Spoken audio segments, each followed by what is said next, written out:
All right, man. We fresh out the presses, man. You already know what it is, man. Fin out of water NFL show. We are reacting to the Sunday NFL games, and we're going to be reacting live while the Monday Night Football game is going on right now as we are recording, bro. So first things first, man. You already know we don't need an introduction, but we're gonna do it anyway. It's me, your host, B.Herbo, and my brother from another mother, Rodman, in the building, man. So how are you today? How was your Sunday, man? Let the people know how you feeling. Yes, we are coming off of a Dolphins loss, and yes, we are coming off of a dominant Cowboys victory, bro. Like, ooh, I'm excited, bro. But it's Fin out of water, man. It's a Dolphin show, man. So this is time for the Dolphin fans, for you guys to, have that therapy session. But we'll get to that, man. So everybody, if you're not familiar with the old show, which was the Couch Bros NFL show, to give you a little piece of what you can expect for the next 45 minutes to an hour, we talk about the Dolphins. We break down the Cowboys because I am the Cowboys fan. And we hit on the key games of the week. So we hit on the Sunday night football game. We hit on the big marquee 1 o'clock game, the marquee 4 o'clock game, as well as live react to the Monday night football game that's going on right now. So with that, let's go ahead and get the show in, man. Let's get right to it, man. Rod, tough loss.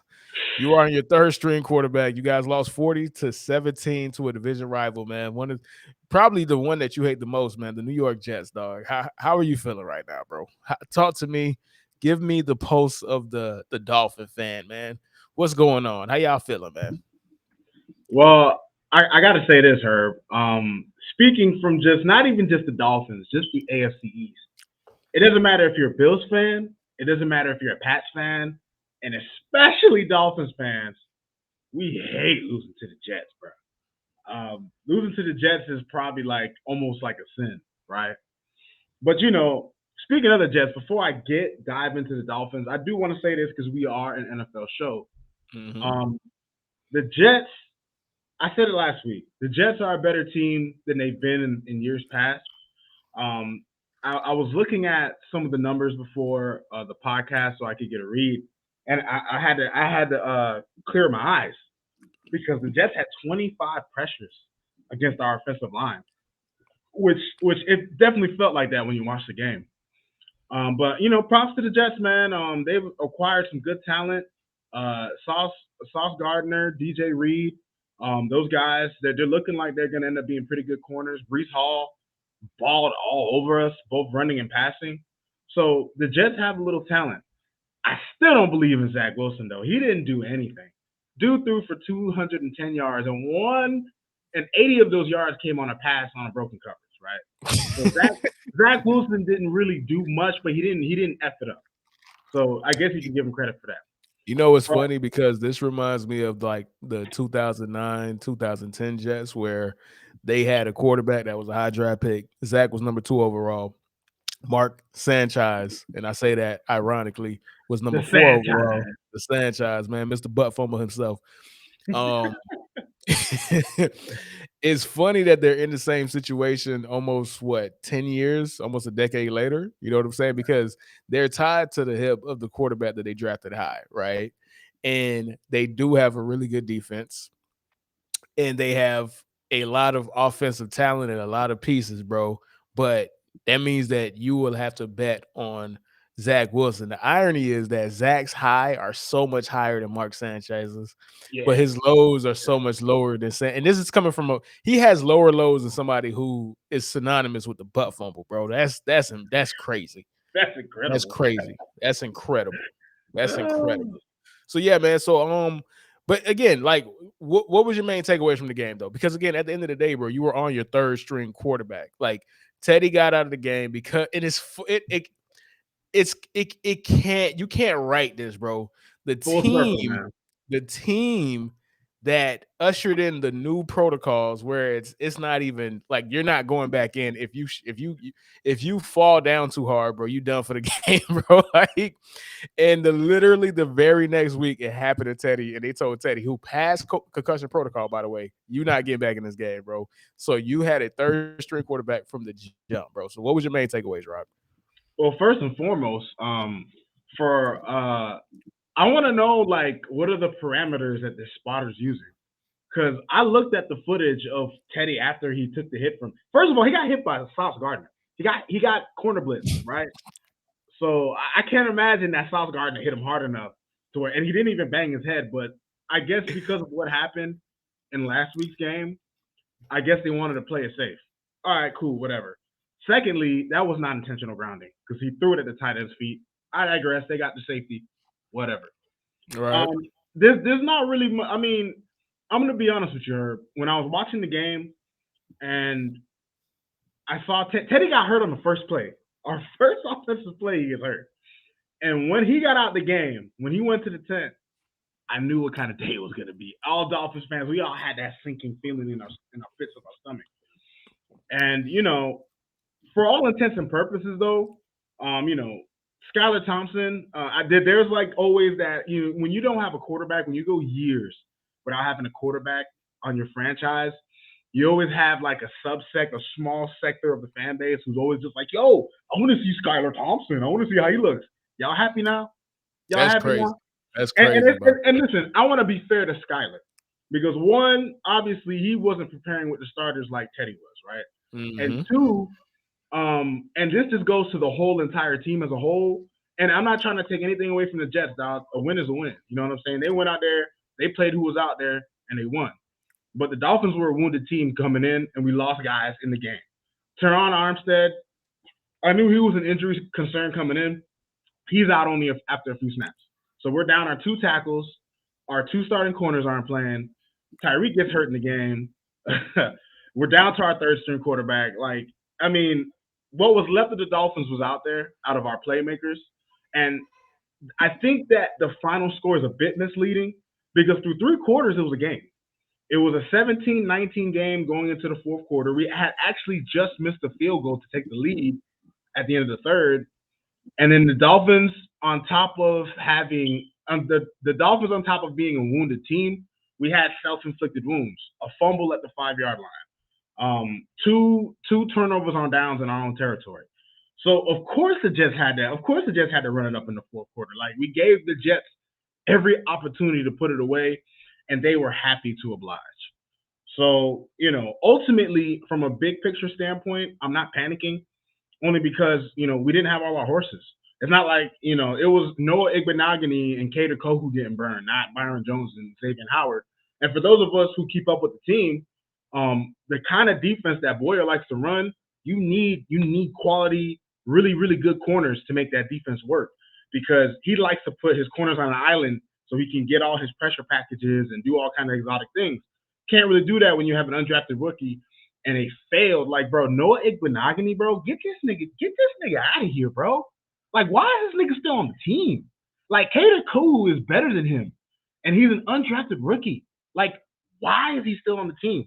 And then one thing I gotta say about the Dolphins too, and I'm realizing this, and this is why I do think if we're a little healthier, we'll be a playoff team. Why I don't think we can contend because we have no depth, bro. Brandon Shell, our backup left tackle, had only had 27 snaps at left tackle prior to being in the game. Like, we don't have good backup plans for when our guys are out. And the depth behind these guys isn't good. So you get performances like you got on Sunday. The Jets had 25 pressures. Brandon Shell gave up 7 of those. Like, he was terrible. He had a 15 pass blocking grade on PFF, on the grades. A 15. So, I mean, and it wasn't just him. Greg Little's been terrible since he's been in. Liam Eichenberg hasn't been any good. The one silver lining from this game, Herb, is that we got the running game going. Raheem Mostert had, I think, 18 carries for 113 yards. That is the silver lining of this game. And I guess you could also say we were in it with our third stringer for three quarters. But at the end of the day, all you could do is just move on to the next game, right? Like you can't lament on it. We lost to the Jets. It sucks.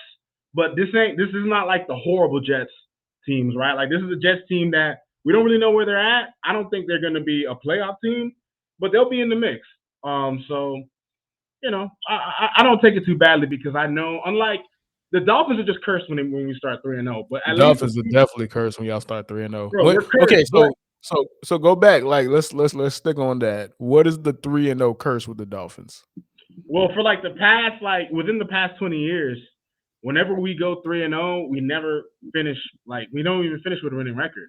Like the last couple times we got, like I remember the last time we went 3-0 was in Adam Gase's last season, but the times that we started 3-0, the time before that we started 3-0 and then lost four straight. That was with Joe Philbin. Like whenever we start 3-0, it's always just kind of like this 3-0 hurts the most because this 3-0 was more real than the other ones. We're just hampered because guys are getting hurt. It's not like the previous 3-0s where we were winning, but it's kind of like the Vikings.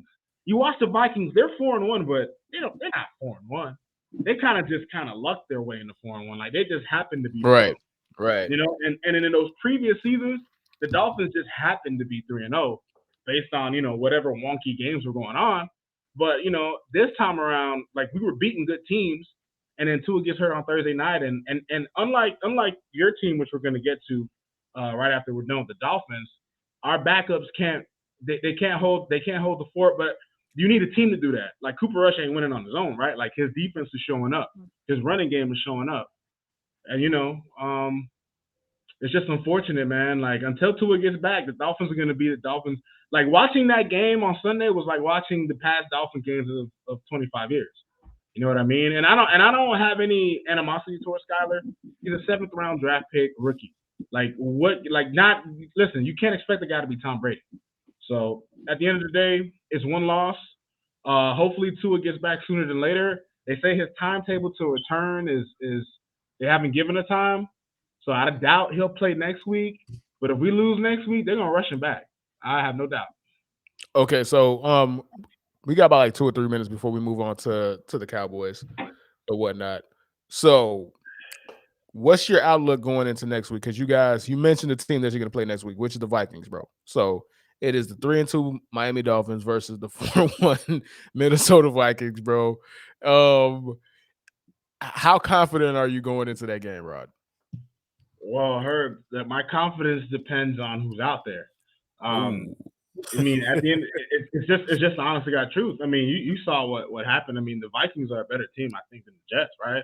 But they got a lot more going for them than the Jets, especially offensively. So at the end of the day, I mean, if we're cranking out Teddy and we don't have Armstead out there and we still don't have X back, I mean, bro, they have Justin Jefferson, man. Like Justin Jefferson has been eating guys alive. Only dude who really shut him down is the Eagles corner. Outside of, I think it was Slay. Yeah, Slay put that man in a straight jacket, bro. You know what I'm saying? But outside of him, he been eating niggas up, bro. He been taking niggas food all year. It's crazy. Bro, facts, dog. So, I mean, and the thing about the Vikings is, I ragged on them a little bit, but I respect that offense. They have a running game. They got weapons. And when Kirk Cousins isn't on prime time, he's a decent quarterback. So, if we don't have Tua, which I doubt, it's gonna be an uphill battle. I won't be shocked if we lose. I don't ever want to, I don't want to wish upon the Dolphins losing. I'm back into pessimism mode. Like we were riding high after 3-0, and I'm just back to being a regular Dolphin fan. But we have a shot, right? Like if we get some guys back, if we can get our tackle, they say Austin Jackson and Teron Armstead are gonna try to go this week. I believe we might have X back. So if we get Teddy starting, I think we have a shot. But I mean, our chances are. They're not the shiniest, man. It's not the brightest, man. Okay. All right, man. So let's move on to my team, the Cowboys, bro. And it's so weird because now I'm in a very strange, peculiar situation, dog, as a Cowboys fan, because part of me wants to keep doing what I've been doing because now I think I'm gonna jinx my team, bro. Because I haven't paid attention to them at all, dog. And now we just beat the Rams. I'm like, fuck. I got to start paying attention to these niggas because I didn't even watch the game. So I can't even give you that much of an insight to what happened, bro. Like, there's going to be people who listen to it and be like, you're a Cowboys fan and you haven't been watching them all. No, like, they beat it out of me, bro. I'm sorry, dog. Like, they beat it out of me, bro. They beat it out of me, bro. I'm not going to apologize for my, apathy towards the team, going into the season and going into it for the past 4 games. With this game, I'm like, all right. We just dominated the defending Super Bowl champions, bro. And it's weird because we never done it this way, like during my fandom. You beat the Super Bowl. You beat both the Super Bowl, combatants. We beat the Super Bowl loser. We beat both teams in the Super Bowl with a backup quarterback. Like that's how good our defense is, and it's strange. Like I'm put in such a bad position, bro, because Now I have to give credit to Mike McCarthy and Dan Quinn. Like this is terrible for me, bro. Like I'm in such a bad position right now, Rod. All I've done for the past 2 seasons or a season and a half is berate Mike McCarthy, and he absolutely deserved it, bro. But 100%. 100%. like the man is putting out a good product out there, bro. And I don't know who to give credit to, dog. And the irony of this season and watching it is like now again, this is not the same. This is not what happened with Tony Romo and Dak Prescott because Dak Prescott is obviously better or doing a much better job or being a much better player than Cooper Rush is. Cooper Rush just won a game with 100 passing yards, bro. That's some archaic shit, bro. You don't even see 100 passing yard games in the NFL. Cooper Rush is literally being the like model game managing citizen. He's just This making is, sure the Cowboys don't. He doesn't mess it up. bro, That's what it is. 200 yards is game managing in this new era of football, bro. He was 100 yards below that. This ain't game managing, bro. Like this is something different entirely, bro. Like this is not game managing, dog. I mean, This but is you know what? You got to feel good though, Herb, because the Cowboys they basically can win without a quarterback play. The running but game has resurfaced, and I want to feel good, but it's like I feel like this is why I say I don't know what to do because I'm not a superstitious person. I've never been when it comes to football. However, in this situation, I might have to be. I might just have to not keep watching, bro, because they're successful. It's like when I bet. When I believe in something, bro, it goes awry, dog. I lose all my money. You know what I'm saying? So right.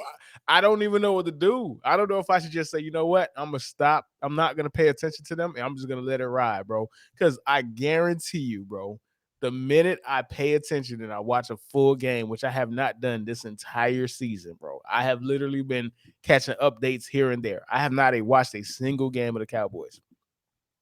I just feel like if I do it now, they're gonna suck. So I don't know what to do, bro. Like I'm literally not gonna watch if until we make the Super Bowl, bro. Like that's when I'll actually watch the fucking Cowboys, dog.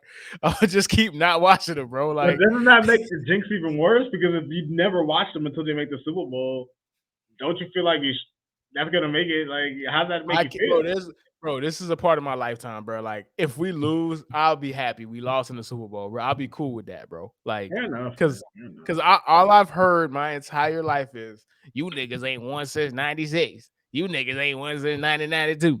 When the last time the Cowboys won a playoff game? It's been 20 fucking years, bro. It's been 20. I take that back. It hasn't been 20 years because we beat the Seahawks. But before that, it's been 20 fucking years since we won a playoff game. So I'm gonna ride this out, bro. I'm literally not gonna watch. I'm just gonna let these niggas. I'm gonna what my dog Russell Wilson say, bro. I'm gonna let it ride, man. I'm gonna let it ride, right? Just let them cook, man. Just let them cook. Mm. But okay, so now that we get that out of the way, what was your main takeaways from the game, though? My main takeaway obviously was the defense, the dominance of the defense, bro. But I want to get your perspective as somebody who's not attached to the Cowboys. What was your takeaway from it? Oh, my takeaway from it was the fact that one, you guys look very. It's funny that you brought up the Dak Prescott Tony Romo situation. Obviously, it's not the same kind of deal. Where I mean, I don't think Dak is in any danger of losing his job just because Cooper's not playing like better than him or even at the same level. But you guys are winning with a similar formula. With Tony Pollard on the offensive line seems to be blocking hell pretty damn good. And then, like you mentioned, the defense. But another takeaway I have too, outside of the Cowboys being actually a pretty complete team, especially when Dak comes back, the Rams are just like our homeboy posted it on one of the sports groups we follow on Facebook, and a lot of people were kind of up in arms about it.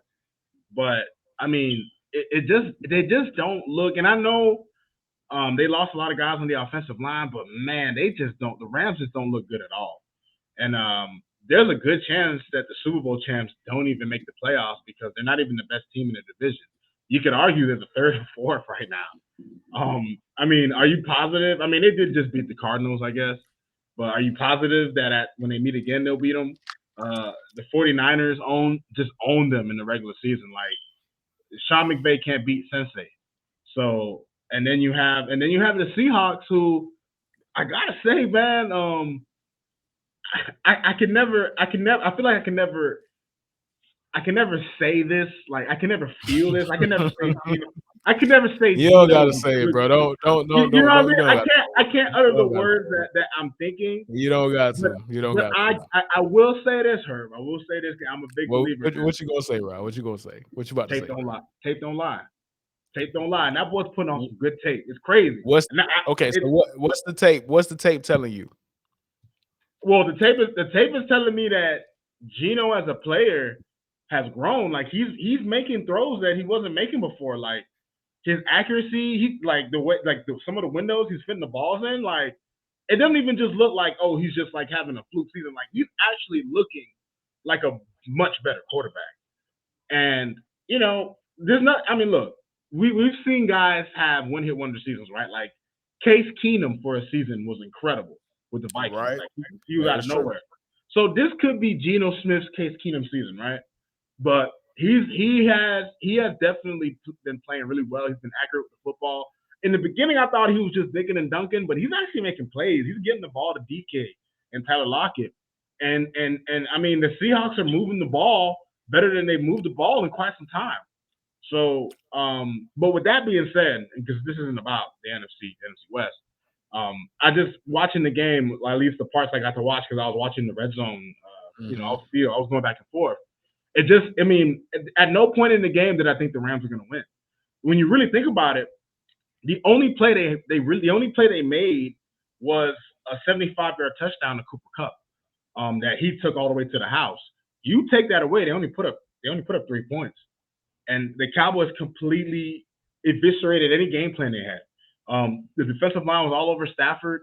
I mean, the way you guys play football. You guys play football like a team that can make a deep playoff run. And I And think it's funny that's because in the like cards. this team, this is. I don't think we give credit to we. Okay, so I'll say this: like we equate quarterbacks to other quarterbacks, right? So like say like a quarterback's coming out, we'll be like, oh, who does he remind you of? But we don't do that with defensive units. Right. If the Cowboys and this specific defensive unit was able to take it all the way, like have a deep playoff run, bro, this would be reminiscent of the 2015 Broncos, dog. Bad quarterback play, but it doesn't matter because the defense was just that dominant. It didn't matter. Like it didn't matter, and that's what's going on right now, bro. So, um, I'm not fully sold on the Cowboys just yet. It's early. As It's early. it's early, and we haven't really played a dominant offense, bro. We played the Bengals, we played the Rams. Shit, who the fuck else we played, bro? You played the Giants, Hold on. Yeah, we played the Giants. We beat the Giants. Hold on. and they just beat the Packers.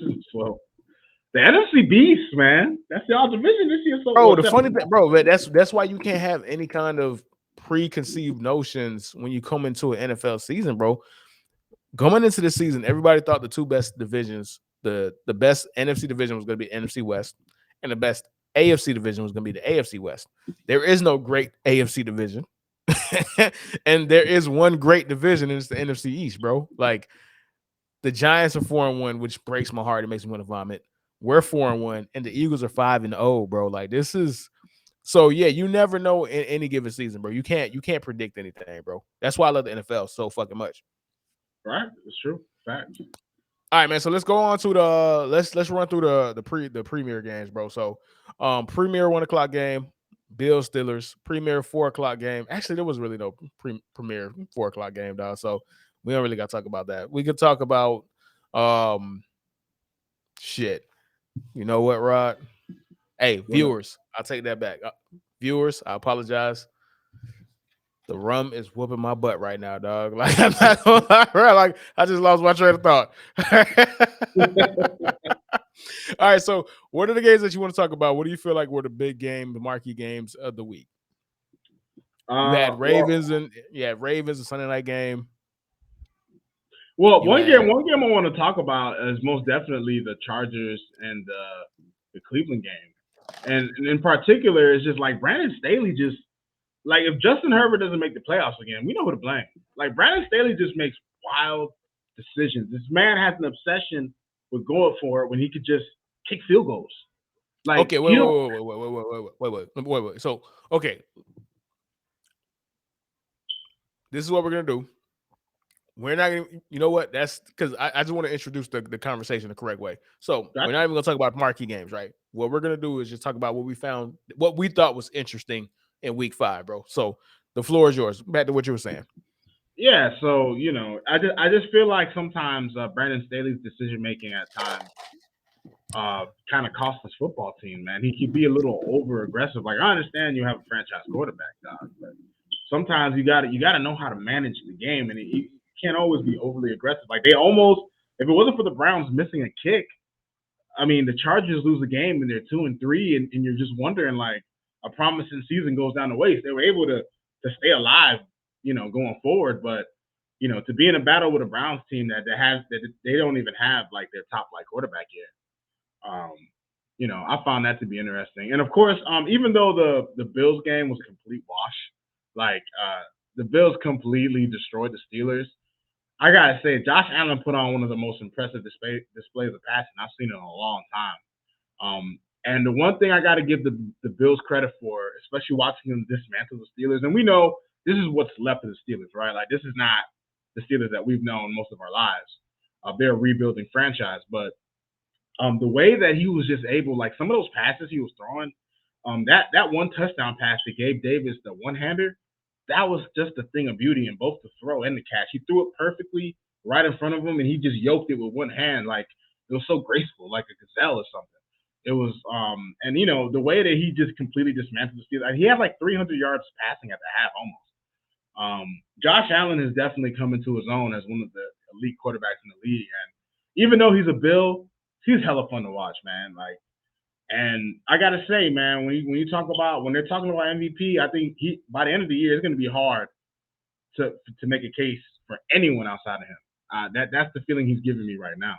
Um, but yeah, those were like the two first games that really come to mind for me.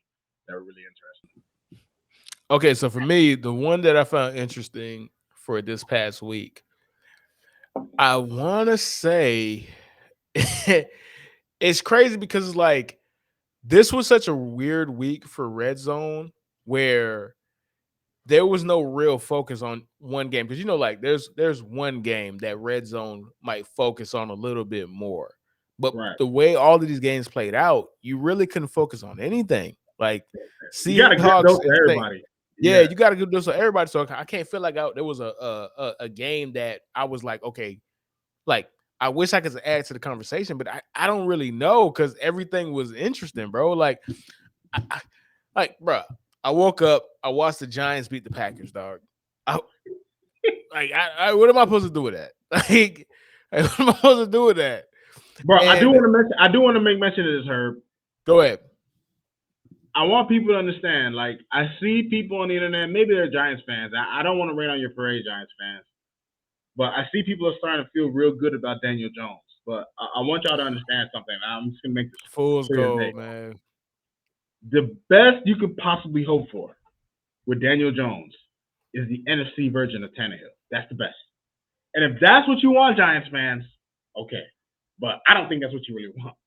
Not in the kind of division you have with the teams that you're facing. Like, nah, man. Like, Okay, bro. So it's one of those things where it drives me crazy, right? It's like I'm not trying to make this racial. I'm not trying to make this a white versus black thing, but Daniel Jones is really like he's the Warshar test, bro. Like there's no way that you could believe him after everything he's shown you, bro. Like this is impossible, dog. Like, but people just want to keep giving him the benefit of the doubt. I hear people say he doesn't have good receivers, this, that, and the third.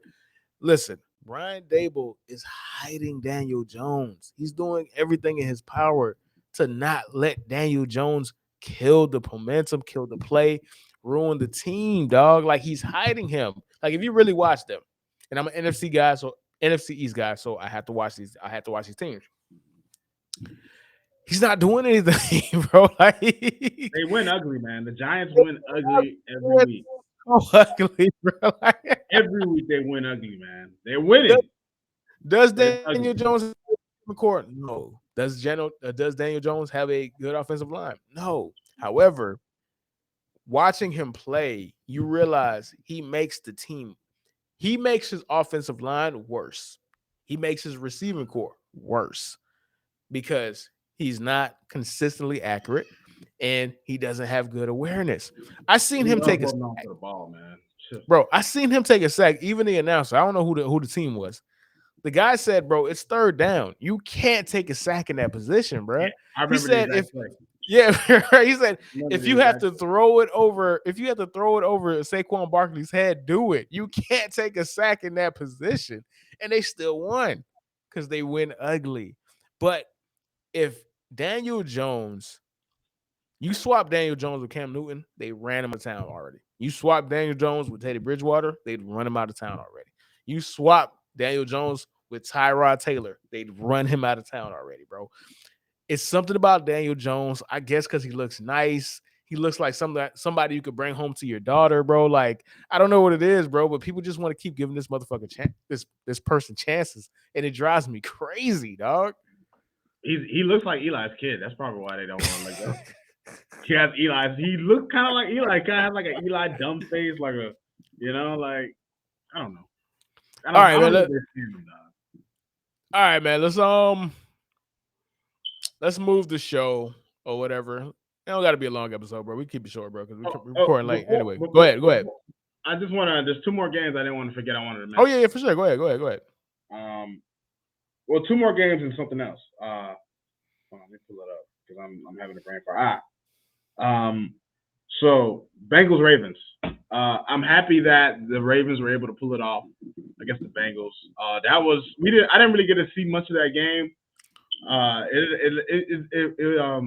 bad. It had like Oh, the right. I'm so sorry to cut you off, bro. I just pulled in my notes, and there's a note that I want that there's a note that I thought about that goes back to the Giants game. So I don't want to move. I'll let you get in. I'll let you cook. Or, you know what I'm go saying. ahead, So go I ahead, do go ahead. apologize. So I did take this note when I was watching that game, and this is what I wrote down.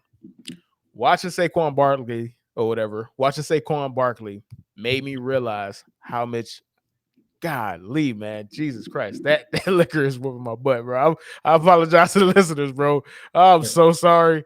That thing hit me kind of hard, bro. I only It's got one getting cup. you. Yeah, It's getting you hurt. that thing hit me kind of hard. All right, let me say it again. Blah, blah, blah. Watching Saquon Barkley made me realize how much I miss running backs being awesome. That is what I wanted to actually talk about. I think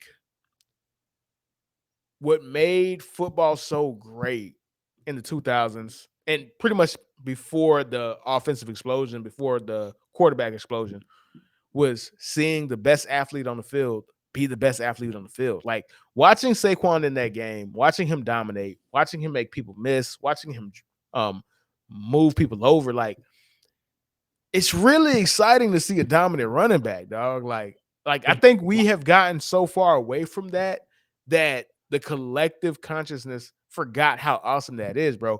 I just watched freaking LaShawn McCoy highlights the other day, and I'm like, wow, that was really fun watching LaShawn McCoy, especially when he was at the Eagles. Like, it's Shane really was fun. nasty, man. I Nasty. I was watching Priest Home highlights. I was watching LaDainian Thomas highlights.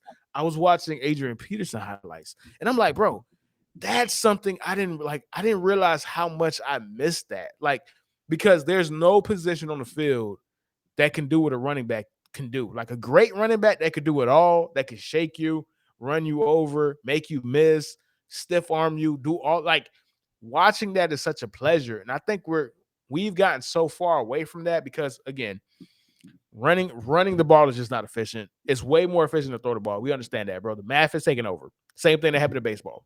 But when you have a dope running back, bro, it's really freaking fun to watch a dope running back, dog. No, running backs end up being normally like especially the great ones, they're the most exciting players on the field. Absolutely. Because Absolutely. when you think about the degree of difficulty of what they got to do, I mean, a running back is basically a dancing crash test dummy because they spend their careers weaving through lines just to get hit, which is why their careers are so short and which is why they've lost value over time. But when you have a guy like Saquon, and I mean, Derrick Henry had kind of been like the lead back, but he's more of like a bruising, Like there's no fun in watching Derrick Henry. It's bro. fun if you do. Like as dominant as Derrick Henry is, bro. Like he's it's crazy to me because it's like, all right, he can't be this fast, and then you see him running away from cornerbacks. He's like, is he really this fast? Like, it don't make no Nah, he's a sense. freak of nature, bro. 100%. But 100%. it's not aesthetically pleasing watching him run the ball. No, When I watched Saquon in that game against the Packers, so there was one specific play. He caught a little crossing route or whatever. It's like a 15 yard pass he caught. And he juked one of the cornerbacks from the Packers out of his cleats. And that was the one that made me think, I'm like, oh my God, I missed that. yeah. I missed that so much. Like me growing up, we grew up in the footballs in the 2000s, bro. Dude, Like we had Ricky Williams, man. Like, come we on. had, bro, you You know had what I'm Ricky saying? Williams. Mike Allstott, a fullback, was one of the most popular players in the NFL, dog. Like, Mhm. like we Yeah. had Ricky Williams, we had Marshall Faulk, people that I already mentioned, Daniel We had Thomason. Steven Jackson. We had We had Larry Johnson. Like Larry we had Johnson. Larry Johnson. We Yep. had Steven Jackson. Yep. You know what I'm saying? Like it was so much Marion Barber. Like it was so fun to watch running backs. Running backs were the stars. Like running backs were on equal footing with the quarterbacks. And to Right. see us get so far away from that and to see wide receivers take over, and no disrespect to them, again, it's about efficiency. It's about smart football. I get it. It's what would you rather do? Have a running back take 5 carries to get 50 yards or a dominant wide receiver to get one catch for 50 yards? Obviously, you're going to take the passing, bro. You know what I'm saying? Right. So I understand it, but I just didn't realize how much I missed it until I saw Saquon be dominant, if that makes sense. No, it makes perfect sense because while you consciously had the thought, I remember watching the Packers and Giants game feeling excited.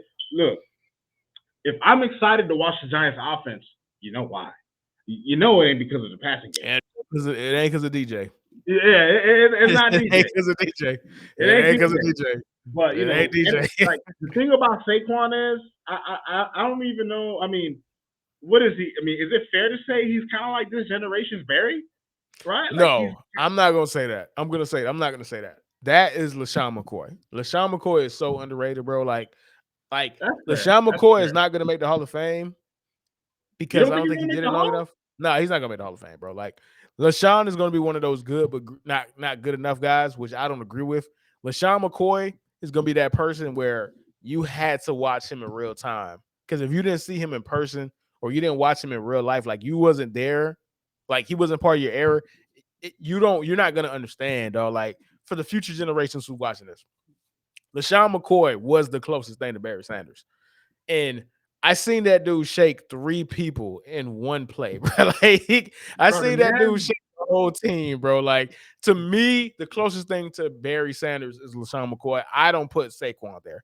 Saquon has the talent, but he just doesn't do it enough on the field like Shady did. Shady did that. Like prime Shady with the Eagles was ridiculous. Like bro, it look was at his crazy. nickname. His nickname is Shady McCoy, and that's because he was the slickest running back you ever seen. It was like it was Thickest bad, running bro. back. Like it was bad, bro. Like there's the infamous play, and anybody who's listening, you might not remember. If you want to have a rundown memory lane, go watch LaShawn McCoy. Put LaShawn McCoy, Carolina Panthers. Carolina Panthers. He hit the entire. He literally shook the whole defense, bro. Like, The whole he made the linebacker. I don't know who the linebacker was. Literally, he had his hands wide open and hit a 360, bro. And he was 15 yards away from Shady McCoy, no dog. Like, chance. no chance. No So to me, it's Shady McCoy. I don't have Saquon. Saquon is a complete running back. Saquon is incredibly fun. Saquon is reaching his full potential under Brian Dable. You know what I'm saying? Like what he's doing now lets me know that Pat Shermer and what's his fucking name? What's that hack? I'm sorry. What's his name? That hack. The last offensive coordinator, bro. They used to be the head coach for the Dolphins, bro. I mean for the Cowboys. What's his name? Oh, you're talking about Jason Garrett. Jason Garrett needs to be arrested right now for what he did to Saquon Barkley, dog. Put that man in jail right now. Put him in jail right now for what he did to Saquon Barkley. That is a crime against humanity, bro. He had Saquon Barkley looking like a bum. Brian Daboll came in and immediately unlocked his full potential, bro. So yeah, dog. But yeah, that was my little tangent, bro. Back to what you were saying, Ravens and the Bengals. No, I just wanted to make mention that it's probably a game that I might be glad I missed because it seemed like one of those old school AFC North tilts. I'm just glad that Lamar and Tucker were able to pull the win off. The game I really want to talk about, because I lost money on basically all my tickets for this game, and this is my fault. I blame myself because I never do this. I don't know what led me to do this.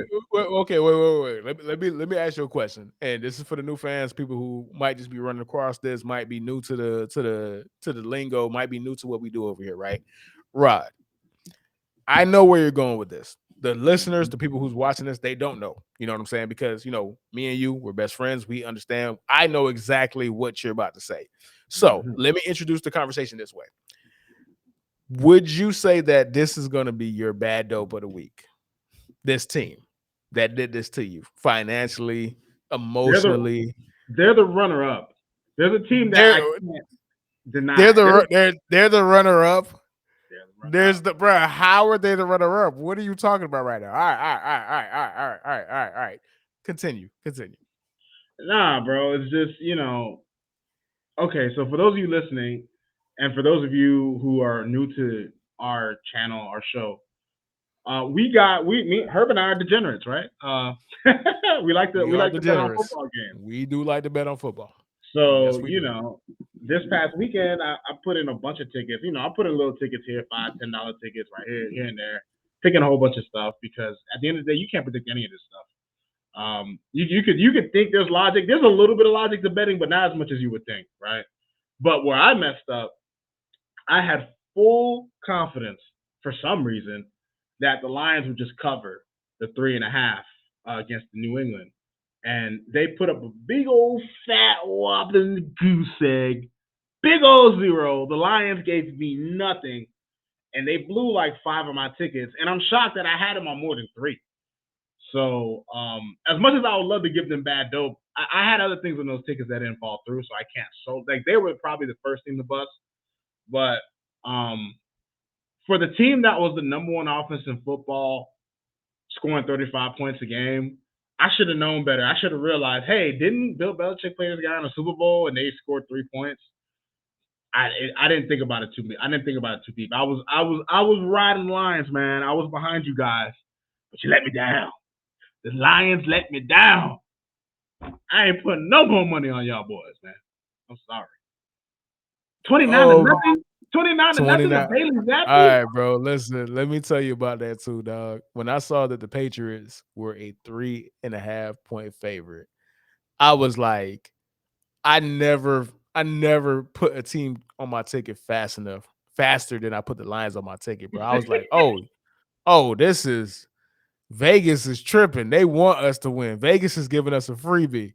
I put them on my ticket so fast, bro. That was the first team. I said, I was so confident. I didn't take the Lions to cover. I took the Lions money line. I said, there's no way that the Lions are going to lose this game, bro. But that some of my B, Bill Belichick, screwed me again like he normally does, bro. Just when you think somebody has their foot on that fat piece of sloppy crap B word, his neck and his throat, he takes it. He fights back, bro, and he ruins bet slips across America, dog. Mine's, yours. So many people lost money on the Lions this past Sunday, bro. They man.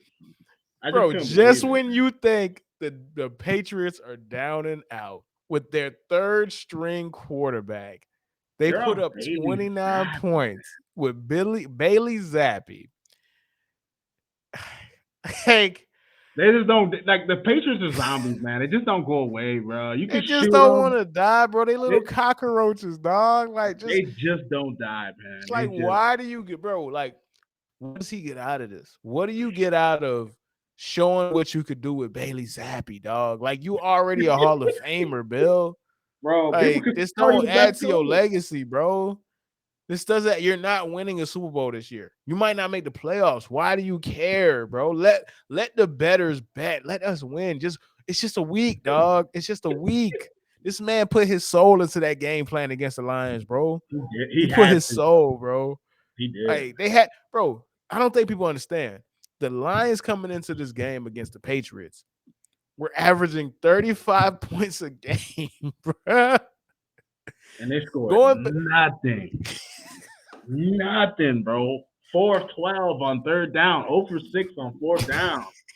Like, what the hell? Like, bro, it's just, and look, credit, I'll say, and you brought up Bill Belichick. I gotta give credit to him, right? That one thing about Bill, he's gonna coach up a defense. He could go to bro. he could go to Publix and grab the entire stock crew and turn them into an average NFL defense. Like he can do that. But God, you have to do it in Bro, Sunday, man. You this have to man, do it in Sunday, Bill. this God, man has dang, screwed man. me out of so much money this season, bro. It's only been 5 weeks of the NFL season, and this man has raw dogged me twice. No lube, bro. No lube already. It's like when again, you didn't have to do it this week, Bill.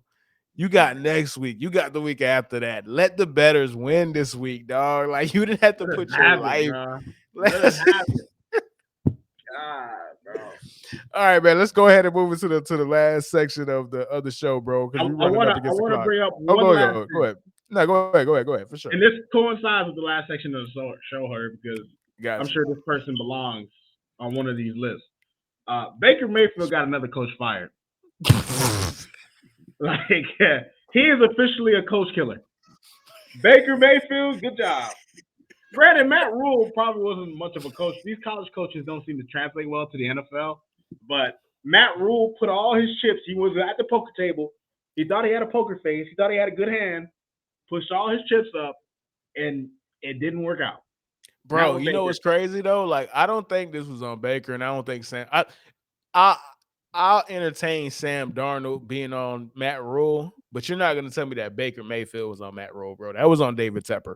But David Tepper's not gonna fire himself, so somebody had to take that bullet, dog. You know what I'm saying? Like But you somebody had only to got they did it to themselves because when you think about it, you if you knew you wanted Baker, you should have traded for him earlier and gave him an actual chance to learn offense. So everything you were doing was now on sped up time. Like the Panthers never really gave themselves a chance. And I want to put this stat out here because this isn't just Baker. This is just the Panthers in general. Mm-hmm. They are 1-27 in games where their opponents score 17 or more points. Matt Rule. That's insane. You mean to tell me in the modern NFL, where teams are regularly scoring 20 points, that you haven't been able to put an offense that if a team scores 17 or more points, you have a hard time beating them? He That's had to rough, go. man. Like he had to go. But That's putting his rough. chips in the Baker, the way they did it, it was never going to work. This was That's just inevitable. That's all. That's rough, man. That's rough, dog. Like Yeah. that is a damning stat. Like Matt Rule was already on his way out, but Right. hitching your wagon to Baker Mayfield, bro, what you thought was gonna happen, dog? And mind you, remember, Baker Mayfield, they didn't want Baker Mayfield. Baker Mayfield took a pay cut to go there to prove a point. And what did he prove? That he's a bust, bro. Like that's all he proved, bro. That's all he proved, bro. That he's a bust. A bust of epic proportions. In a Yeah, draft man. that had Lamar and Josh Allen, they picked you number one. They picked him number 1, bro. And they picked Sam Darnold number 2. Mm. Woo wee. All right, man. Draft ain't fair. All right, man. Rod, who is your bad dope? And for the people that are new listeners, bro, bad dope of the week, that is something that Rod is going to pick. The bad dope could be associated with the worst performance, the worst team, the worst coaching decision. It could be anything, right? But when we say bad dope, we're associating with it like a bad dope of weed, a bad dope of cocaine, a bad dope of drugs. It's so bad that you feel like you just took a loss. If it was a waste of your time, man. So, Rodney, who is your nominee for bad dope of the week?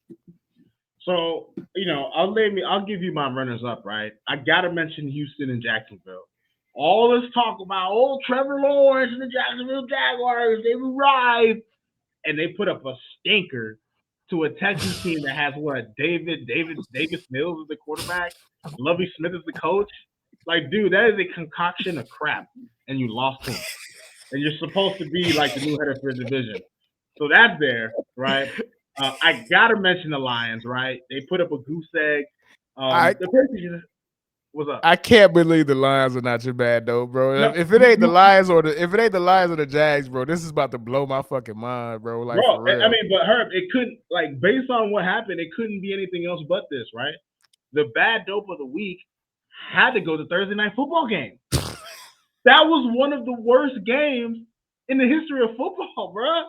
That got to be top 5 worst primetime games of all time. Like Herbie, it was a 12-9 game. The Broncos fans who are a great fan base, left the game when it was tied. Herb, a 9-9 football game.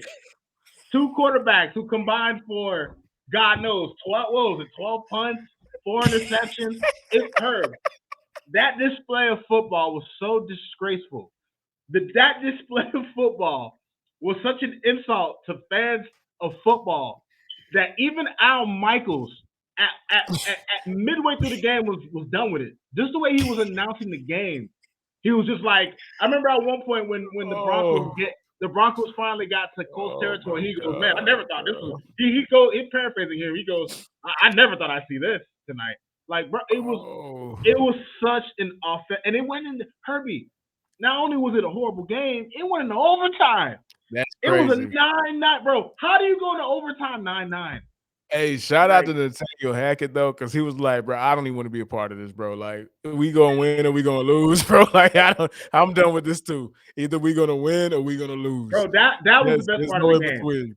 That was the best part of the game, bro. Was the gamble. Bro, I apologize because I couldn't have erased the game quicker from my mind than that Thursday night football disaster. So I didn't even remember that game. So obviously you're right. That is 100%. That Had to might be. be an all-timer bad dope of the week Oh, it's a winner, Hall of bro. Famer. That's a Hall of It's a Hall of Famer, Famer. bro. That's It's a in the bad dope first Hall of Fame, bro. ballot. We don't even got to think about it, bro. You did your 5 years, bro. You going in first ballot. That is the Tom Brady of bad dope, bro. That is, you don't even got to think about it, bro. The greatest of all time. That is a bad dope Hall of Fame nominee, bro, for And sure, bro. imagine, So, bro, imagine saying that a game on prime time between Russell Wilson and Matt Ryan 5 years ago would be the worst game ever. You would never believe oh, it. You would never oh my believe God, man, bro. All right, man. So, and to close the show, man. And guys, we're gonna have this a lot more stylized, bro. This was kind of last minute, so I didn't get a chance to really get everything in line, get all my ducks in order. So I do apologize to the viewers. Normally, it's gonna be a more streamlined going forward, bro. So this is how we close the show every week.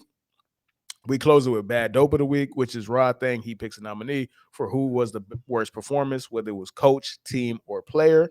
Me, I have something that we call You're the Worst, and that is short for You're the Worst Quarterback of the Week. And every week I pick 5 nominees for the worst quarterback performance of that specific week. This is going to be the first one that we do because, we wasn't able to get the show up and running by week 1. However, we're here now, so let's go ahead and get into it, man. So my 5 nominees for the 5 worst quarterbacks of the week, bro. I'm gonna start with Kenny Pickett, as you can see right here, bro. He's making his first time. He's a rookie. He's making his debut to the show. Kenny Pickett against the Bills was atrocious. My man went 34 for 52. He had 327 yards, which sounds impressive until you realize he only had 6 yards per attempt, dog. Of it. Oof. course, he did not throw a touchdown because they only scored 3 points. Of course, he threw a pick because that's normally what happens when you lose by 35 points, bro. So coming in at number 4, I should say, bro. His name is Trevor Lawrence, also known as the generational talent, the best quarterback prospect since Andrew Luck, man. Well, So they if you say. really look at Trevor Lawrence, so they say, if you look at this man's career, he's played in 21 NFL games. He's been bad in 17 of them, bro. To me, he is generational. generationally bad at playing quarterback, bro. And check my man out, bro. 25 for 47, completed 53% of his passes, threw 2 picks. One of them was a Hail Mary. I'm not gonna let it happen. I'll cut him some slack. But he also threw one of the worst picks that you'll ever see in your life. The past 2 games, he has 6 turnovers, bro. Absolute disaster in every possible way. The man averaged 6 yards per attempt. Adjusted air yards was 4 yards. Oh my God, bro. Absolutely terrible, bro. Coming in at number 3, bro. Somebody that you know. If you've watched this show or listened to the show many times, this man has made this show, this segment many, many times. Oh, Matthew Stafford, bro. Matthew Fool's Gold number 3, dog. His team is a disaster. He's getting exposed for the hack that he is. It's we're having a renaissance, bro, and I love that it's happening at the same time, bro. People are starting to realize that Matthew Stafford and Chris Pat are the same person, bro. Talentless hack white dudes, bro. So let's go on to number 2, man. We just got done speaking about him, bro. Maker, the coach killer Mayfield, bro.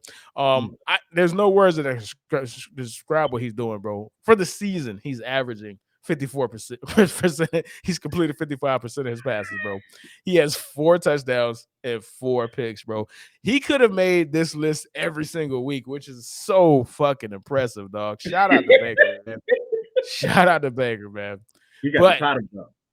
yeah, he definitely has a title belt. He's probably going to be the worst quarterback of the year, dog. So that is an incredible consistency on his part, bro. But coming in at number 1, man, it has to be Jared Goff, dog. This breaks my heart. But it was always going to happen this way, dog. It was eventually going to catch up to Jared, bro. Jared, you have been leaving meat on the bone every single game. You have been fortunate to be a part of a dominant run game, a dominant pass game, a dominant offensive line. And none of those advantages that you had in every single game that you played previous to the game against the Patriots were realized. Bill Belichick looked at the film and said, I'm playing Jared Goff. I let him only score 3 points in the Super Bowl. I know how to stop this dude, bro. And I should have thought about that because Jared Goff is who he is, bro. Jared Goff, you managed to put up 0 points against a third string quarterback, bro. You lost 29-0. You only completed 9 passes. You only completed passes. You only threw for 229 yards. Of course, you threw a pick. Of course, you got sacked twice. Of course, you went 3 attempts for 7 yards rushing, dog. You were a complete ineffective disaster.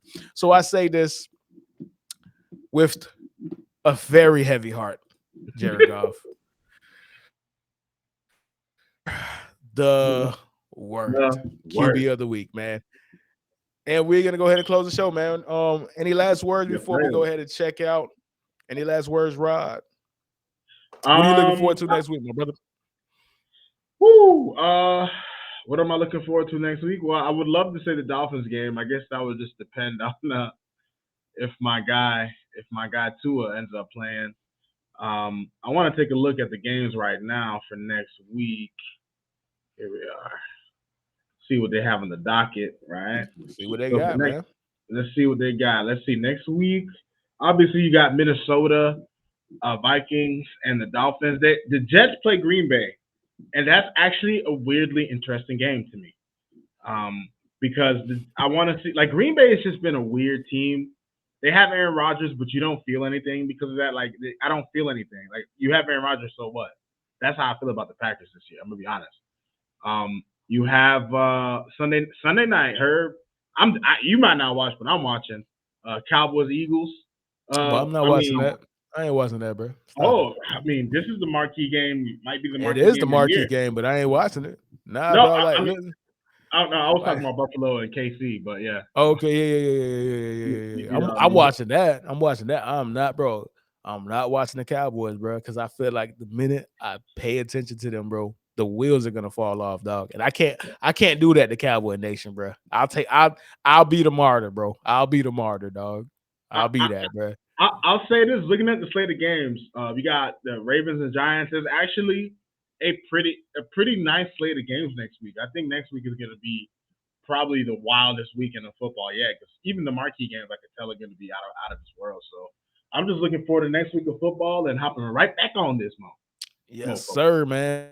Yes, sir. Yes, sir. With that, man, it was a pleasure doing As this with you always, every week, doing this with you every Monday and every Thursday, man. So you if already you know. like this, if you enjoyed the show, tune out for us. Be ready for us while we live stream the Washington Commanders and the Chicago Bears, man. Please please subscribe. Please do everything, bro. We're on Instagram. We're on Facebook. We're on YouTube, which you're gonna Don't be watch afraid this to leave on, bro. comments either, man. We want to hear Don't y'all be afraid thoughts. to We leave want to hear comments. everything. Live Yeah. stream. We want to be engaging with you. We want to build the community, bro. Please comment. We're going to be reacting to what you're saying on air, live in the moment, bro. So we will see y'all this upcoming Thursday for Thursday Night Football, Week 6, Washington Commanders, Chicago Bears. Rod, man, I will see you then, bro. And everybody else, deuces. Deuces.